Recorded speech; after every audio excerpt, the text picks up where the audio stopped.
price କେତେ କହିବା କେତେ ପ୍ରାଇସ୍ଟା ଦେଖ ଆମେ କେତେ କହିବା ଜାଣିଛ ନା ପ୍ରାଇସ୍ଟା ତାଙ୍କର ଡଲାର ହିସାବରେ ଆମେ କାଲକୁଲେସନ୍ କରି ନାଇଁ ଆମର ଇଣ୍ଡିଆନ୍ ଲେଖାରେ ଆମେ ଯିବା ତାପରେ ତାଙ୍କର ଏଇଟାରେ କାଲକୁଲେସନ୍ ଇଣ୍ଡିଆନ୍ ରେଟ୍ ଯେତିକି ଅଛି ଇଣ୍ଡିଆ ରେଟ୍ ବୋଲେ 10 rupees ହେଲେ ଲେଖିବା ଗୋଟେ କେଜି କିଲୋ 10 rupees ଗୋଟେ ବାଉଁଶ ଏଭରେଜ 20 କେଜି ପକ 20 କେଜି ଇଣ୍ଟୁ তুমি সেটা ওজন করলো কি ভাই না বাউন্সটা ওজন করলো কি সেটা যেটা কাটলো ওজন করলো না আমাদের গোটে বাউন্স ভারি পড়িଥିଲା পরা সেটা ওজন করিয়া করলো না ওজন আইনি 15 কেজি 20 কেজি আইনি ଗୋଟେ ବାଉଁଶ କେତେ ଆଇବ ଯେ ସେ କଥା ନାହିଁ ଯେ ତୁମେ ହିସାବ ମାପିଲନି କି ଅନୁମାନୀୟ ପକ 15 କେଜି ଧର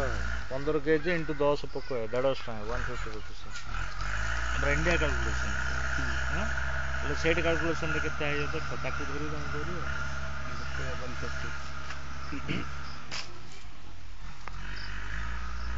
150